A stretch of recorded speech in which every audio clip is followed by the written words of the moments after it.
Minister, thank you for agreeing to meet us. No problem. You've just launched the draft economic strategy. What will it do to revitalise our local and small business economy? Well, the ideas behind the economic strategy really are twofold. There's the rebalancing of the Northern Ireland economy, which looks to the medium to longer term. And of course, small businesses have a critical part to play there, but even more so in the other theme, which is the rebuilding theme. And I see small business and medium-sized businesses being critical to the rebuilding of the Northern Ireland economy. And I say that for a number of reasons, and mostly because I see that if we can ensure that each small business even takes on one more person onto their books, then that would make a huge impact onto the Northern Ireland employment scene. And it's part of what Invest Northern Ireland are doing through their Boosting Business, which has been announced recently. And that's really enabling Invest Northern Ireland to go right across Northern Ireland and take all of their suites of policies to every business in Northern Ireland. And I've been trying to encourage my colleagues that if anybody comes to them at constituency office level, to really approach the local Invest Northern Ireland office and say to them, we have a problem, can you help us with this problem? Can you come out to the small business? And we have set up a new free phone number. We have a dedicated micro website for this Boosting Business to help small and medium-sized businesses. What do you think the timescale is for this? In other words, when will our members see the results? Well, the time scale really, Wilfred, is immediate. Boosting Business has already started right across Northern Ireland, and indeed the Focus on Finance seminars is part of that, and I'm hoping to attend one of those Focus on Finance seminars next week, because of course finance is a critical issue for a lot of our small businesses. And indeed one of the reasons why we have launched the Loan Fund, which is the £50 million loan fund, and indeed it's the very first time that Nilgosk has got involved with government to invest some of their money. That's the Northern Ireland Local Government Pension Fund has got involved with Invest Northern Ireland to invest money in the Northern Ireland economy. I think that's a very sound investment for them and sends out a very good message that we're using public funds in different ways to try and enhance the private sector. Corporation tax is mentioned 60 times in the new economic strategy. Yet the executive seems to run hot and cold. What is your position and how committed are you? Well, I think the whole executive is incredibly committed to corporation tax because we have seen the evidence, as the small business community have, that it could really be a game changer for the Northern Ireland economy.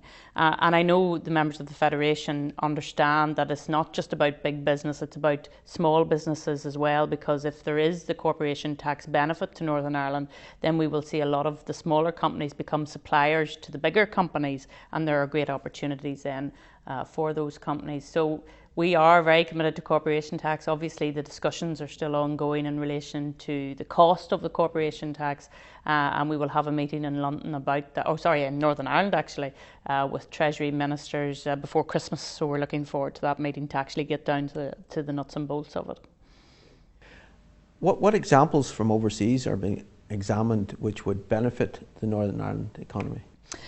Very good question, and indeed when we were formulating the economic strategy, that's part of what we did. We looked at examples across the world of what was good for small open economies, and what we took away from it was two key messages. One was that because we're such a small economy, 1.7, 1.8 million people, we really had to be an export driven economy, so we have to export our goods and indeed our services to new global markets. And the second message we took away from places like Slovenia was that research and development was key to developing our economy. And I was with a company today, an Indigenous company, Andor Technology, which just announced 166 new jobs. That was a spin-out company from Queen's University in 1989, employing 280 people already in Belfast and announcing 166 new jobs today. And the reason they can do that is that they invest 10% of their turnover every year into research and development. So they're staying ahead of the game, they're investing in technology, and because of that they're growing. So research and development, export-led growth, those are two key messages that we've taken away from other examples that we've looked at across the world. Well, how do you see the euro crisis impacting upon local companies? Well, I was talking about exports there, and of course our biggest export market is the Eurozone at present, and so it does have a disproportionate impact on the Northern Ireland economy. 29% of our exports go to the Republic of Ireland. So that obviously has a big impact on looking to the future. And it's one of the reasons, and indeed backed up by PricewaterhouseCoopers' recent report, as to why we have to not only deepen our export market, so do more exporting, but to diversify into new export markets. So the Brazil, Russia, India, China, the BRIC countries as they're known, we really need to get into those markets, and indeed any other developing markets that are there, so that we can move out of the Eurozone and really widen our base so that we're not impacted as much as the Eurozone is at the moment impacting upon us. As budgets tighten, there is a real need to grow the private sector. How will you encourage our businesses to export and grow, especially those businesses that have never exported before? And I think that's the key. And in the past, we would have said to businesses through agencies like Intertrade Ireland and Invest Northern Ireland that if you've never exported before, think about the Republic of Ireland as your first export destination. And now, because of the Eurozone crisis, we're having to rethink that strategy and say, well, let us help you to find the most appropriate export market. It may still be the Republic of Ireland, but it may not necessarily be there at the moment. So we're using boosting business, and of the 5 themes that are in boosting business, one of those is exports. So we're going down to the companies saying, what is your product? How can we help you market this product in different markets, and seeing what we can do to help. Okay. Your department has just announced a new cooperation with DARD to establish the Agri-Food Strategy Board. Was this done because there was a gap between the two departments? Or? Well, I think it's a recognition of the importance of the agri-food sector, because it's 23% of our manufacturing output is from the agri-food sector, and whilst other sectors have diminished over the economic downturn, the agri-food sector has continued to grow and grow quite spectacular, it has to be said, 8% in the year 2009-2010. So there needs to be, obviously DARD is responsible for primary production of our agricultural goods, and I'm responsible for the processing of those goods and the export the markets for those goods. So there definitely is a need to have that joined up nature of government. And one of the, I think, marks of this devolution period, in this second period, if you like, of devolution, will be how government departments work together. And you will see that happening between myself and DSD, as Nelson McCausland announced that today we are working together in relation to fuel poverty. You will see that between myself and the Department of Health in Connected Health, and Edwin and I will make some announcements about that in December. And you will see it between myself and DARD in relation to the Agri-Food and the Food Services Board. So it is important that government works together. People expect it of us, and we must therefore deliver on that, and I think that's what it's a recognition of. Northern Ireland has the highest energy and fuel costs in the United Kingdom, and amongst the highest anywhere in Europe. What action will the Northern Ireland Executive take to help small businesses in this regard? Well, I think small businesses have seen the benefit in the east of the province, and in Belfast in particular, of the availability of gas, and we've seen that through Phoenix and Fermus. One of the complaints that I get from a lot of businesses, particularly in the west of Northern Ireland and down into Dungannon, Cookstown, Enniskillen and beyond, is that they don't have a choice. It's either oil, which, as you know, is used for heating and used by a lot of companies, or electricity. There is no choice of gas. So I am announcing in my conference speech that we will be taking gas out to the west. It's something that we intend to do over the period of this mandate.